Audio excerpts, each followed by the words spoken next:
Yes.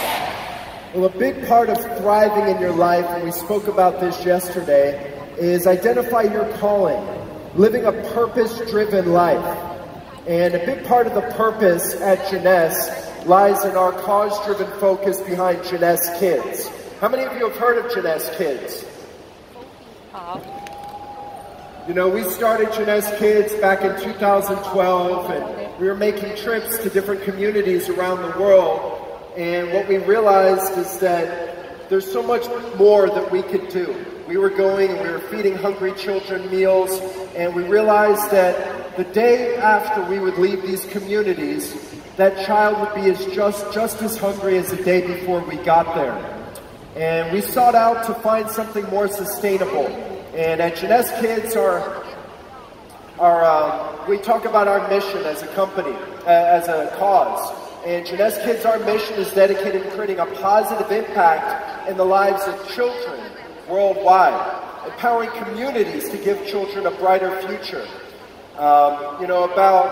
You look at what we were able to do last year in 2017. Through your contributions, we raised $1.58 million last year alone. $900,000 of that was raised at EXPOs just like this. Is that something you're proud of? Yes. Yes. $1.6 million since 2017 has been contributed to local projects. I like that energy. And some of those local initiatives took place right in China. Now, when you look at Jeunesse Kids, you know, I was really looking for a sustainable model, something that would allow us to give back for many years to come. And you look at the fact that we've been able to contribute in 6 of the 7 continents around the world through Jeunesse Kids.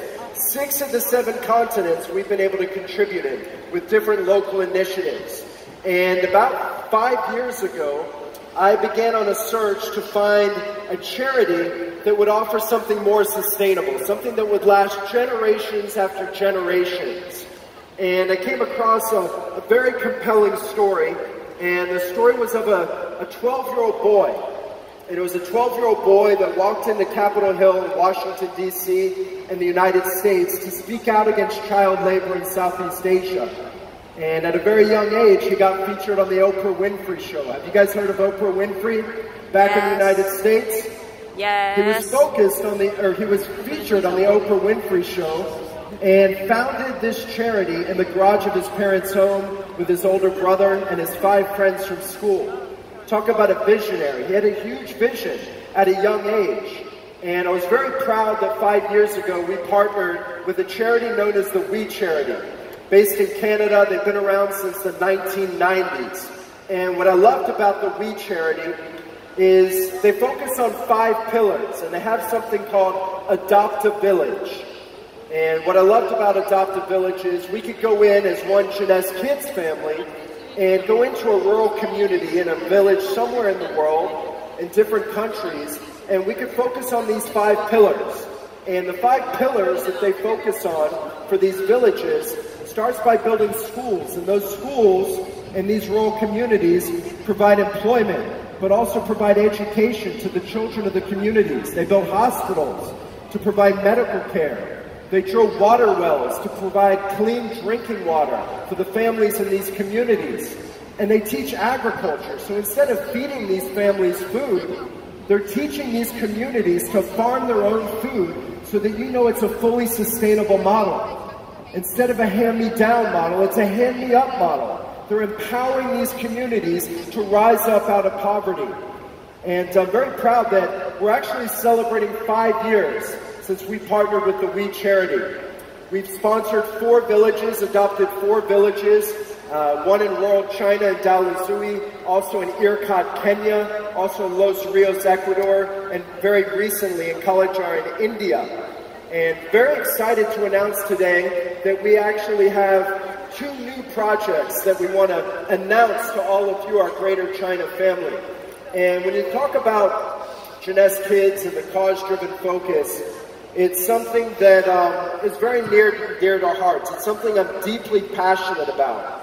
Something that, you know, I read a quote one time and it said, "We make a living by what we get, but we make a life by what we give to others. Does that make sense? Yes. You're truly able to live a purposeful and fulfilling life by what we give to others, what we provide to others, what we leave the generations behind us. And these are the 4 villages I spoke of: Dalazui, Ircat, Kenya, Los Rios, Ecuador, that we've supported over the years. But just recently, we had our annual Bringing Hope trip to Kalinjar, India. And you had the opportunity of just seeing the video that they played before I came on the stage. But these are pictures from our Bringing Hope trip in Kalinjar that was just literally about 2 months ago. Just 2 months ago, our leaders and many of our diamonds, about 100 of them, paid out of their own pockets to go on these Bringing Hope trips, to go to Kalinjar, to serve these communities, to serve these children. And it's something that, if you haven't had the opportunity, it's something I would really encourage you to take a part in. I can tell you the first time I went on a Bringing Hope trip, the first time we ran the trip was in Dalazui in northern China. And we drove in from Beijing. It was in December. And many of you know in Beijing in December, it's really, really cold. And I'm from Florida, the United States. We're not used to cold weather. And we came on these buses through the snowy, icy roads. And we parked the buses. And we were in the middle of nowhere. In the middle of this village, there were no buildings. And as we got out of the bus and we had our knit caps and our heavy coats on, we started to walk up this dirt trail that was covered with ice. And we got to the top of the hill. And I remember I was with, our Jeunesse family. I was with also the co-founder of the We Charity, Craig Kielberger. And it was so cold outside that we were trying to talk to each other and we couldn't even get words to come out of our mouth. It was freezing cold, but as we walked up that hill and we got to the top of the hill, we saw the children of the community. And they were singing and dancing and welcoming us to their village. And I can tell you that no matter how cold I was at that moment, when we got to the top of the hill, and we gave those children a hug, and we saw the hope that we were able to bring into their lives, it was a life-changing, profound moment for myself and every one of our Jeunesse family. It's a moment I'll never forget. And to be able to see what we've been able to do now in 4 villages, to bring hope to children in these communities, is life-changing. All of you are making a lasting impact in the world and these communities and these children's lives through Jeunesse Kids. And it's something that all of you should be proud of. So I want to show you some more pictures from the trip in India. These are pictures where, we're able to help build new classrooms in this village in Kalinjar, and these are the structures that you see. They were actually did some water walks and walking down to the water wells, and to be able to see what these families and these communities are going through, to live a life thriving, to see the hope that we're able to bring these villages is absolutely life-changing. And so proud that our leaders who have contributed to this cause to go on these trips, many of whom are with us here at this event today. One of my favorite Tony Robbins quotes is, he said, it's not about what you get, it's about what you contribute to others. Who you become on the journey that allows you to live a fulfilled life. Think about that. It's not about what you get, it's about what we contribute to others. And I'm so proud of these diamonds, double diamonds, triple diamonds, for them to be able to give back. I know that many of them have identified their calling. They are living a life based on purpose. And it's something I'm so truly proud of. So these are just more pictures of our very own Jeunesse School and the Jeunesse Kids Village in Kalinjar.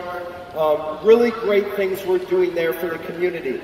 But guess what? I talked about 2 new projects. Every year we announce 1 new village that we're supporting with Jeunesse Kids. But I'm very excited that today, for the first time ever, for 2019, we are doubling our efforts. And we will now be adopting 2 new villages in 2019. Is that something you guys are proud of? 2 new villages, 2 new trips. So we'll be doing 2 Bringing Hope trips to both of these new villages. And very excited to announce that we'll be adopting a village in Kenya again. At Bomet in Kenya, we'll be sponsoring a village there. And then you heard me spoke of Dalazui in northern China. We sponsored that project about 5 years ago, and I'm so excited that we will now be returning to Dalazui in 2019 for phase 2 of the project in northern China. Many of your homes. Of course, we have to set a goal to support these projects, these 2 new villages, and the goal that we've set for this event through your contributions is $450,000 US. And it's a number that I'm extremely confident in because I know all of you are committed to this cause. Am I right? Are you guys committed to bringing a difference and making a difference in children's lives around the world through Jeunesse Kids? Very excited to be announcing these 2 new villages. The Kesbeck community in Bomet, Kenya is the first global initiative that we'll be sponsoring. This is a little bit more about our project in Kenya. We'll be actually teaching agriculture, teaching the people to farm the food. We'll be building 3 new classrooms in this village.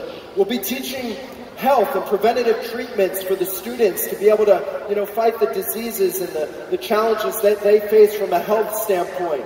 We'll be focusing on the water systems in the community and teaching financial literacy, leadership skills, helping these children to be the way of the future, something I'm so proud of. We'll be running our Bringing Hope trip next year to Bomet, Kenya, so stay tuned for more details and get in touch with the Greater China corporate team to find out about these exciting, life-changing experiences that all of you have the ability to take part in. So very excited about Bomet, Kenya. You'll be able to actually witness the progress. So going on these service trips, you'll be able to see the progress. You'll be able to see the difference that you're making in these communities. Being able to lift and raise these villages and communities out of poverty.